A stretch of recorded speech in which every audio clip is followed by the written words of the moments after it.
வணக்கம். இந்த வீடியோவில் நோய் எதிர்ப்பு சக்தி தரக்கூடிய 2 இம்யூன் பூஸ்டர் ட்ரிங்க் தான் பார்க்க போகிறோம். இது ரெண்டுமே கரோனாக்காக மட்டும் இல்லை, ஜென்ரலாகவே நமக்கு பருவநிலை மாற்றங்கள் அப்போ, அதாவது வெயில் காலத்துலேருந்து குளிர்காலத்துக்கு மாறும்போதும் குளிர்காலத்துலேருந்து வெயில் காலத்துக்கு மாறும்போதும் நிறைய வகையான தொற்று நோய்கள் பரவும். அம்மா போடுறது, வைரஸ் காய்ச்சல் வருது, இந்த மாதிரிலாம் இருக்கும். அந்த மாதிரி காலகட்டங்களில் இந்த மாதிரி கஷாயம் நம்ம எடுத்துக்கலாம். அது மட்டும் இல்லாமல் நார்மலாகவே நமக்கு காய்ச்சல் சளி எல்லாம் வரும்போது கூட இந்த கஷாயம் எடுத்துக்கலாம். நல்ல எதிர்ப்பு சக்தி கிடைக்கும்.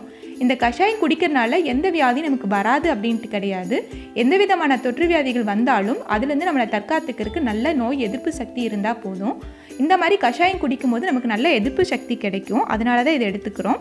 இப்போ இந்த கஷாயம் எப்படி செய்கிறதுன்னு பார்க்கலாம் வாங்க.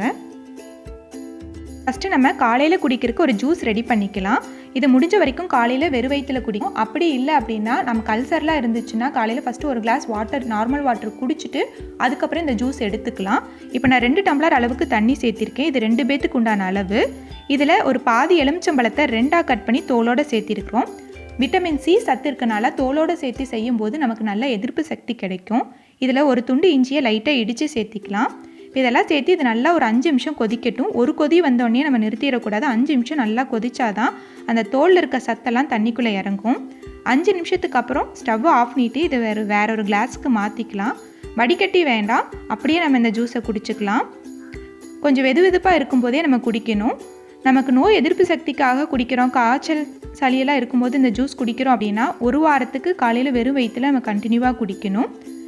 சப்போஸ் நீங்கள் இதை பெல்லி ஃபேட் ரெடியூஸ் பண்ணுறவங்க எடுத்துக்கலாம். பெல்லி ஃபேட் ரெடியூஸ் பண்ணுறவங்களா இருந்துச்சு அப்படின்னா வாரத்துக்கு 3 டைம் 3 மாதம் மட்டும் குடித்தா போதும்.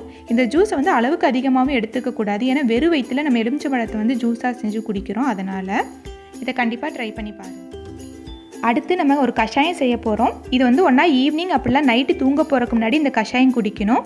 இதுக்கு இன்றைக்கி நான் கற்பூரவள்ளி தலை 6 தலை எடுத்திருக்கிறேன். இது 2 பேத்துக்கு உண்டான அளவு. அப்புறம் ஒரு கைப்பிடி அளவுக்கு துளசி இலை எடுத்திருக்கோம். எங்கிட்ட கருந்துளசி இருக்கனால இது சேர்த்திருக்கேன். உங்ககிட்ட பச்சை துளசி இருந்தால் கூட நீங்கள் சேர்த்திக்கலாம். இதை 2ஐயும் நல்லா கழுவி சேர்த்திருக்கிறோம்.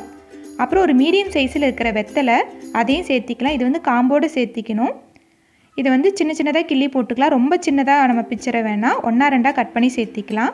அப்புறம் ஒரு 1/2 டீஸ்பூன் மிளகு, 1/2 டீஸ்பூன் ஜீரகம், இது 2ஐயும் சேர்த்து கொஞ்சம் பவுடர் பண்ணி எடுத்துக்கலாம். ரொம்ப நைஸான பவுடராக வேணாம், கொஞ்சம் கொரகொரப்பாக இருக்கிற மாதிரி 1-2 இடித்து சேர்த்திக்கலாம்.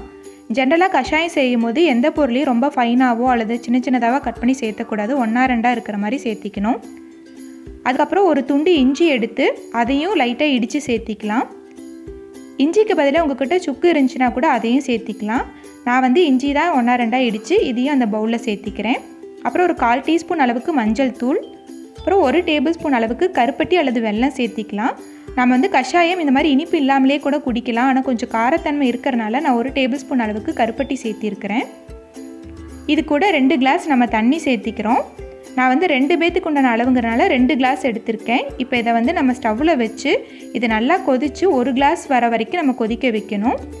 இப்போ பாருங்கள், நம்ம நல்லா கொதிக்க ஆரம்பிச்சிருச்சு. இது இன்னும் நல்லா வற்றி பாதியாக வற்றி வரணும். இப்போ நல்லா கொதிச்சிருச்சு, பாதியாக வற்றி வந்துருச்சு. இப்போ இதை நம்ம வடிகட்டி எடுத்துக்கலாம். ஆளுக்கு ஒவ்வொருத்தருக்கும் பார்த்திங்கன்னா 1/2 கிளாஸ் குடித்தாலே போதுமாக இருக்கும். நம்ம நோய் எதிர்ப்பு சக்திக்கு கிளைமேட் சேஞ்ச் அப்போ குடித்தாலும் சரி, சளி காய்ச்சல் இருக்கும்போது குடித்தாலும் சரி, குறைஞ்சது 3லேருந்து 5 நாள் குடிக்கணும். அப்போ தான் நல்லா பலன் தெரியும்.